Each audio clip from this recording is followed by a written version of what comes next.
ஒரு மனுஷன் ஒரு பெண்ணை தன்னுடைய வாழ்க்கையில அடைவதற்கு எவ்வளவு தீவிரமாக பயணம் செய்து எவ்வளவு தீவிர முயற்சி எடுக்கிறானோ அந்த போல ஞானத்தை நீ தேடுகிறவனாய் மாற வேண்டும் என்பதற்காகவே இந்த வார்த்தை பயன்படுத்தப்பட்டிருக்கிறது. कैसे ही एक लड़का एक लड़की को पसंद करता है तो कितना वो उसके जी के जोखिम लेकर करता है उसे अपना कब्जा में अपने पास लेने के लिए, वैसे आप भी एक बुद्धि को आप बुद्धि के लिए इतना काम करो, अपने सौभाग्य पास लेने के लिए इतना काम करो बोल के यहाँ पर लिखा है. A deep pursuit you will get wisdom. நீங்கள் ஒரு தீவிர தேடுதலினாலும் ஒரு தேடுதல் முயற்சியினால்தான் ஞானம் உங்களுக்கு கிடைக்கும் என்று காண்பிக்கப்படுகிறது. ज्ञान बुद्धि आपको कैसे मिलेगा? आप बहुत तेज से कोशिश करेंगे तभी आपको मिलेगा.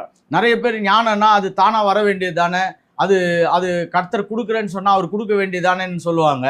இதுக்காக தான் அந்த இடத்துல அந்த ஷீ இல்லாவிட்டால் ஹர் என்ற வார்த்தை பயன்படுத்தப்பட்டிருக்கிறது. ஏனென்று சொன்னால் ஒரு ஃபெமினைன் ஜெண்டரை ஒரு மனிதன் எப்படி தேடி போய் அவன் அடைய விரும்ப